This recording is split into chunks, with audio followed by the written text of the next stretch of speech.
bullying them? Yes. What? Come on, man. You think, So.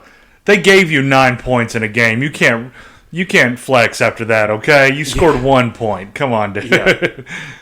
Yeah. Oh, sure. He was in Bones. Peaceful Warrior.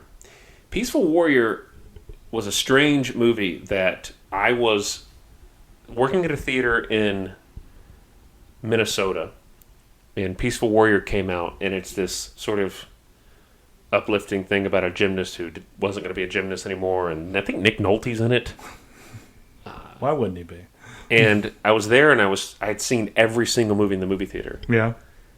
And this movie didn't interest me at all, but as I was leaving, I was offered the movie for free. So I just went in and watched it. And it's not a great movie, but he was in it. He was in The Young and the Restless, Witchcraft. I tell you what, watching this, though, he rocked that Los Angeles jersey. I knew I would want that. If I would have seen this as a kid, I'd be like, I have to have all the gear that these kids have. All the gear the kids have, all the clothes the kids wore. Oh, give it to me twice on Sunday. And that's kind of the cast. I would be interesting to hear what you... Wait, let's just talk about one more thing. A really underrated role. Should we talk about Kate? Emily? Emily? Kate Sargent? I wasn't going to. What I was going to talk about, though, was Clifton Powell. Okay. The actor who played the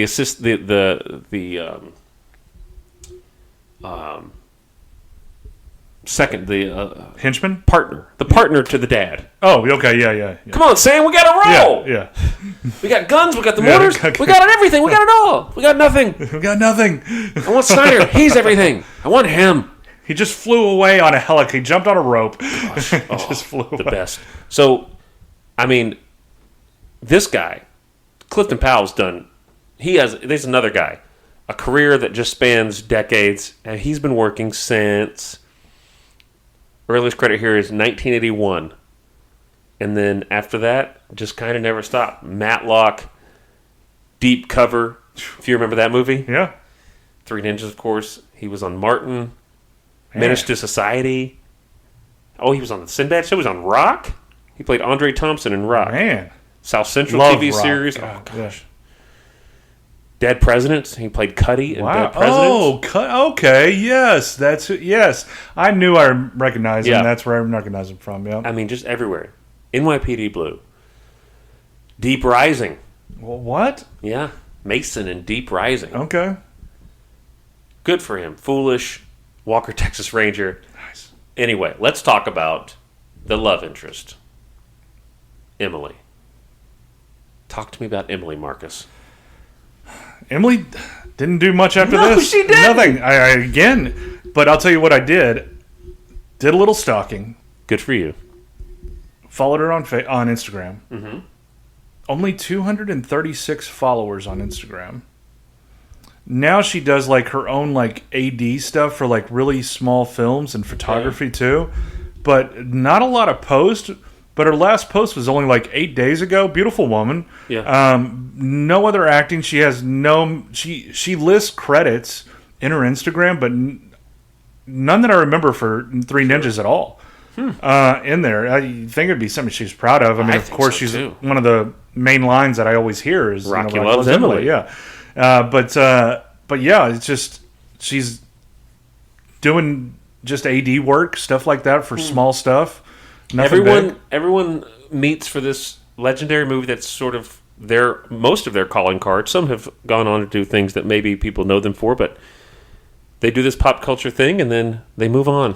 You got to think, this is the kind of group that makes me think every year on August 7th, they get together wherever they're at and they go to an Olive Garden, a Chili's, somewhere very low key. Yes. And they just have a dinner, talk, shoot the shit. I wish that would happen, but according to the podcast, Max Elliott Slade and Michael Trenner used to be close, and there was no falling out. I think their paths just diverged, but they don't keep in touch anymore. You would think Chad Powers, as the football coach, would get everybody back together. Yeah. A little pep Come talk. on, guys. Yeah, come on. Take a knee, Max. Michael. And something that's fascinating to me before we get into the movie, why are these guys not just raking up Comic Cons? Yeah. They don't do anything. I can't That's find a good point. any merchandise. I wanted to buy, I once saw a movie premiere t-shirt for Three Ninjas Kick Back that I really wanted to buy, but he was asking out of my range. But I can't find autographed memorabilia. I can't find anything. And in the podcast, Max Elliott Slade talks about I'd consider it, but it's not just going to be me. Like, right. I'm not going to be the one who just does it and be that guy. He's like, I'll do it if Chad and Michael are interested. He's like, I'd consider it. I have never paid for an autograph. I would do it. Absolutely. I would fly to San Diego to do it. Why can't we just be the brokers on this thing? Why can't we get this group back together? Guys, just one night. Q&A it. Documentary. Here's some stories. Just like One Night in Miami, but ours is bigger than that. Yeah. This is Chad Powers we're talking about. Defensive line coach. We don't care about Sam Cooke, Muhammad Ali, those guys. And I find that fascinating, like, especially with the 90s boom that is right now. I feel like they could make 60, 70 grand a year just by working 10 days a month. Easily. A year. You put that at Comic-Con, C2E2 here, anything like that. You get a booth with those guys. I mean, you're going to rake it. People are going to go. Because they're never there. Yeah. It'd be a huge deal. If you're listening to this, and thank you for listening, do it for us. And Bullets, Bourbon, Karate, do it for us. And come back, and I have a lot of things I need you to sign because I have bought so much Three Ninjas movie merchandise, but none of it's signed. None of it's like why isn't there like a small company, especially with all these companies now making small Three Ninja statues or like really intricate Three Ninja figures? Give me that. I'll pre-order it. $80 each. The NECA three ninjas. Oh, just think about that. Oh my god. Oh, with the interchangeable masks. Yeah. Oh man. Yeah. Please. Look, they're geese. Just do it so I could see the joy on Adam's face. Thank you. I just want to go and just surprise him. I would love it if it just came out and I knew it before he did, and I could just take him, be like, we got a trip to go to California, and we go and we walk into this building, could be anywhere, and just seeing his face. Yeah. You know what? This podcast is going to release soon, and after it releases, I'm going to go to LA for a little bit. If you're there, Michael, Chad, Max, hit me up. Yeah. So anyway, Rand Kingsley, if you're around. Yeah, I'd love to talk to Snyder. Yeah. Be like, hey, did the director ever tell you to pull back? Probably not, right? Because he's everywhere. Yeah. And let's hop right in. What a wonderful start to this movie. It's fun. It gives you. I was hooked. I looked at before we start this. Let me preface that when I turned on this movie, I wanted to look at it through. Remember that this is when I would have been 12 years old. Yep. How would I have seen this movie? Because of course I'm going to look at it. I love these kind of movies, but it's not going to sit with me still. Yeah. You know, it's not going to be great. But I try to remember how would this have looked when I was 12 years old, and this had everything that I wanted as a 12-year-old right from the beginning. Absolutely. As a person who watched this movie so much that it was memorized, I mean, we didn't really talk about our personal, because a lot of this is mine and Marcus has never seen it, but my personal history with this movie is vast because I would watch it just over and over and over again to where I would quote the whole movie. I put empty Snapple bottles on a tree to where I would kick them and try to break them. That's good. Never worked. Never could break them. It's glass. It's not clay. That's it's not a big work. difference. Yeah. But then they do the clay pot break, and I tried. Oh, did I try? And I especially the monologue, the opening monologue, I had that very well memorized. And I never knew there was a director's cut. So I pulled the movie up because I couldn't find it. I pulled the movie up on YouTube and start watching, and I'm quoting along like I would normally do. This was a couple years ago, and I'm just like, last summer, me and my brothers, and they start on this completely different monologue. You can imagine. I mean, it was a really magical moment. Here I am, the biggest Three Ninja fans I know, and I didn't know there was a director's cut. And I just discover it one day randomly on YouTube. Yeah. And I was like, that's weird. But then I started noticing different cuts in the movie and different, like, longer scenes and, like, random scenes where it's like, that's a shot I've never seen before. It's like, I don't know, if you're a big Friends fan or a Martin fan or a Frasier fan, then you realize there's 3 episodes you've never seen. Right. It was just this really cool thing. And I drug my parents all over to see this movie.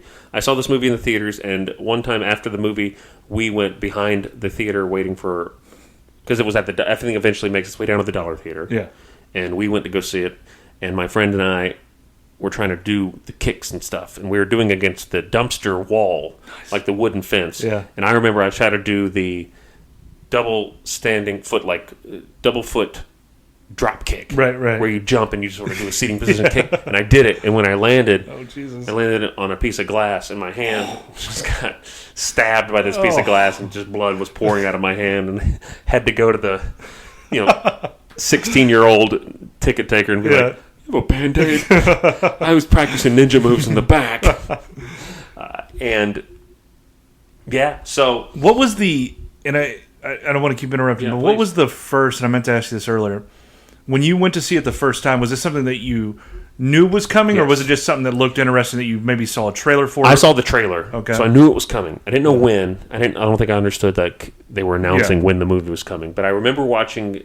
I saw the trailer with my dad, and I have a memory of being like, "Can we go see that?" Yeah, and he goes, "As long as you learn a lesson from it."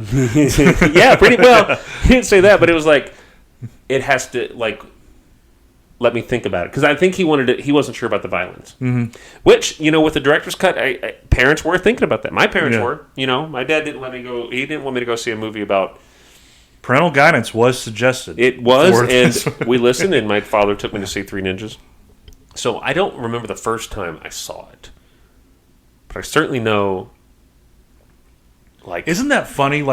It's hard to remember the very first time with a lot of movies. Just like... T2 was like the first rated R movie that I saw. I remember going to see it, but I don't remember my reaction as much as I do seeing it again and again and again. Yeah. I wonder what that is. Yeah. But so we, this would have been around the time that my mother took me to the motel room to buy weapons. Oh. Yeah. Life couldn't get better right now, no, dude. For those of you who don't remember, I tried to buy size, much like Tum Tum or Raphael. Tum Tum uses size in the training montage, and they weren't allowed to sell size or throwing stars. But I wanted all the weapons they had in Three Ninjas. And so the guy was like, "Well, I can't sell you that stuff here, but if you come to my hotel in Alabama, in Phoenix City, after this." So at 9 o'clock, my mother takes me to this motel. This is how I remember it. If it's different, whatever. But I vividly remember going up the steps. It had an outdoor entrance. Oh, yeah. So go to a fair motel. Yes. Yeah. And so it's not like we're coming through a lobby and we're just walking into this guy's 3B or something like that. Knock, and on the bed are just weapons. Ninja weapons. Laid out in this stranger's apartment in Phoenix City, Alabama. And I got my size and I got my throwing stars. That's awesome. And a katana. I think I bought the katana there, though. Anyway... I was a ninja, and I was ready, and I never committed to the martial arts enough to really be a ninja. Yeah, I love that. But hey, and so this movie is just the movie. I don't know, some people are like that with Disney movies, and they just watch them over and over again. Yeah, not me. I mean, that wasn't me. This was me. This was it for me. This is my urban cowboy. That's perfect example. Exactly. Yes. Yeah. We were saying we're about to get into the movie, but let's talk about a body count. I killed them. I killed them all. I see days hit the floor. No, they're all dead. They're all dead.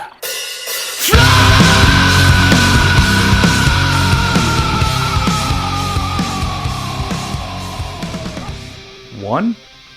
Who is it? It's just the ninja, isn't it? Right. Yeah, just the knife throw in the hallway. Yeah. I'm interested because you've never seen the original release. Yeah, so all I know is this director's cut. So certainly there were no deaths in the original release. Because I'm guessing that wasn't in it. No, because that was a knife to the heart. That was a knife to the heart, and the kids thought he was going to kill them. Right, Grandpa, no, it's us. It's us. But at that same, I guess we'll get to the scene. But at that same time, and I had a question for you: were they saying no? He's a friend of Snow.